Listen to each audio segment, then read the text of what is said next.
Hello everyone, my name is Immaculate and welcome to AV Atmos. Let's go over the box office for the weekend, and a lot has happened this weekend. There are movies that came out and some other holdovers that have been dragging along at the box office. A new movie by 20th Century Studios was launched this weekend. Now, as you all know, 20th Century Series Studios is currently under Disney, so this is a Disney release per se, even though the movie was made at 20th Century Fox before Disney finalized the purchase of Fox and turned it into 20th Century Studios.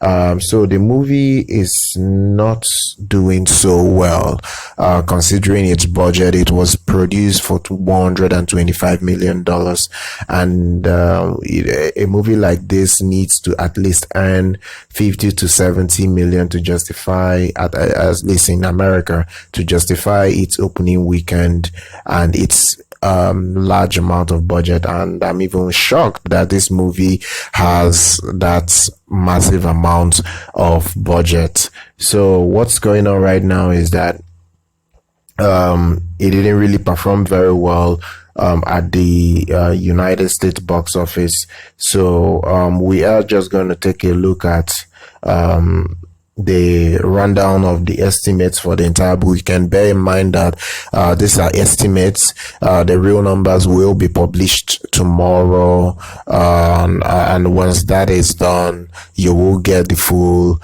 results. But they probably would look alike. It's just a varying little amount of money that would be differentiated between what you get tomorrow and what you're seeing right now. So Sonic the Hedgehog took number one. Has been really performing very well, only dropping 55%. Basically this weekend it only lost, actually it added 31 theaters this weekend to its already 4,000 plus theaters, and it made a good $26.3 million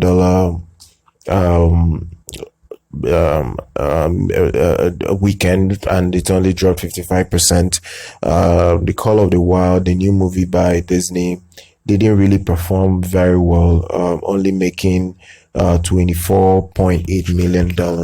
Now, bear in mind, this movie wasn't really supposed to make a lot of money. Most of the articles that came out in the week projected this movie to flop and earn around $15 million for the weekend.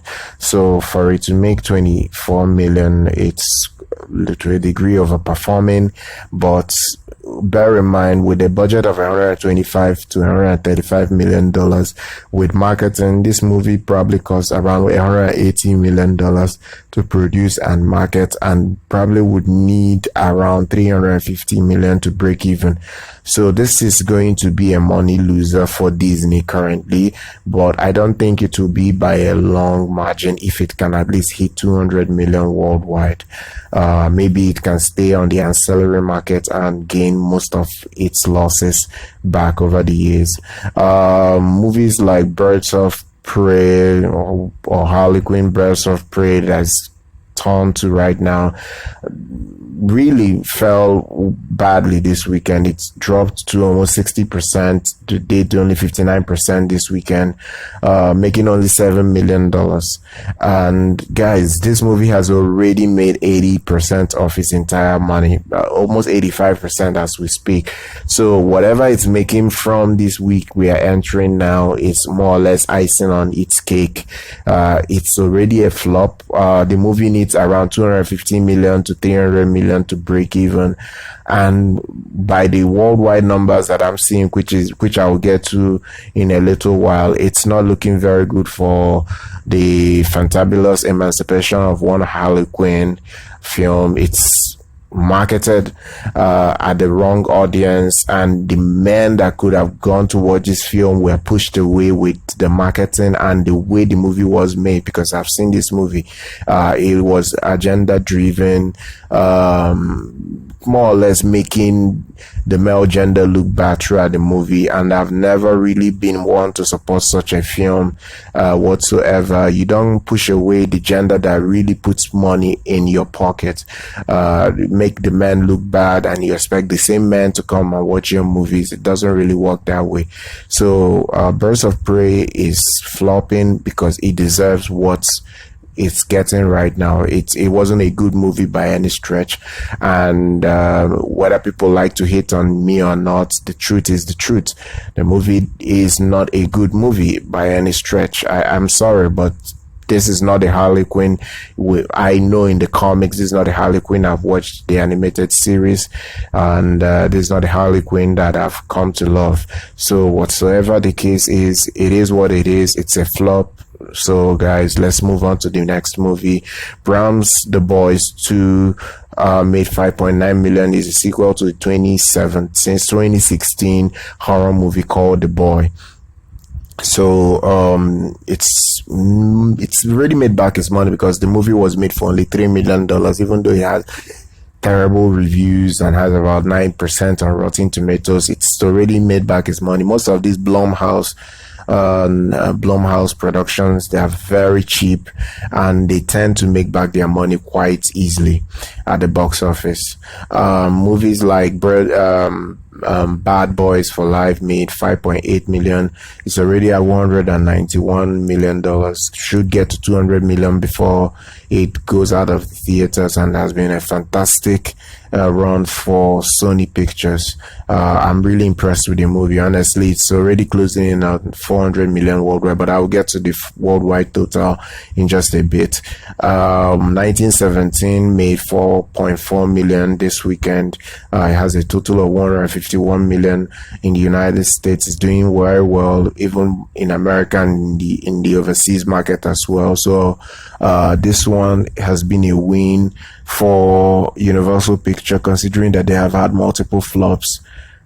More or less, they've just not really hit their strides in 2019 and in 2020 till now.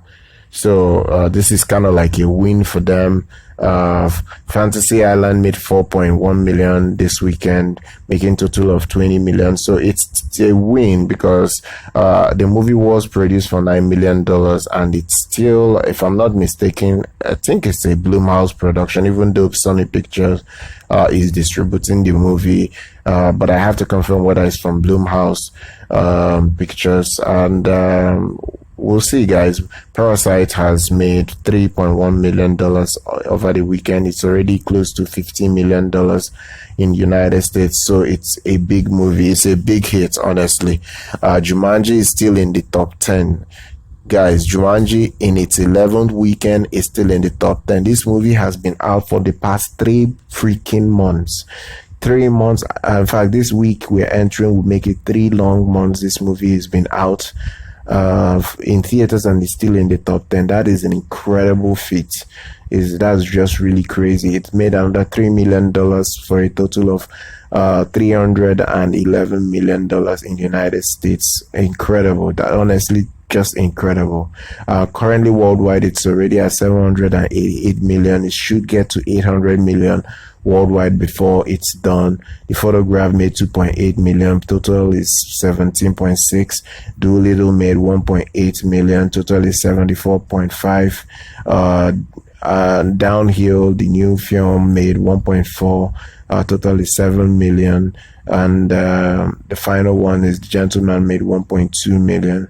Total is 33 million. So guys, let's take a look at the international numbers for this weekend. Sonic the Hedgehog still made a very respectable 38.6 million in 56 markets. It's still not open in its entire territory, but it's doing fantastic. It's already at 96.5 million, and it has a total of 203.1 million worldwide. Should be able to break even this week and go on to be profitable right now. Call of the Wild opened reasonably overseas, making 15.4 million, but considering this movie has a large budget, this is not good. Honestly, it has a total gross of 40 million right now for the weekend. Doolittle made under 11 million from 66 markets. Its total right now is 204 million globally. Birds of Prey made just $10 million in 78 markets. Its total right now is 874 million in the worldwide total, and it's looking like it's probably going to crawl over 200 million, but it's still not going to break even as it is right now. Bad Boys for Life made 8 million overseas. It's already crossed 200 million internationally. It's already at 390 million dollars worldwide, so it should be the first 2020 film to make 400 million worldwide. It's fantastic. Little Women still made some money at the box office. It crossed the 200 million dollar globally this weekend, and it's been doing very well, honestly. So guys, it's looking decent at the box office this weekend, and with the new movie The Invisible Man coming out this week, being projected by Box Office Pro to earn around $30 million in its opening weekend, one can hope if that movie would perform very well to be the first breakout horror film for this year, because every horror film this year have been outrightly panned and more or less underperformed badly at the box office generally. Granted, most of these horror films are very affordable to make, and they tend to make money at the end of the day, regardless of how bad the movie was made for. So I will wait for Invisible Man to come out, and I will make sure I update you guys on what is earning at the box office once it's out. Make sure you follow us on social media, guys. Subscribe to our channel, like our videos, and I'll see you guys in the next one.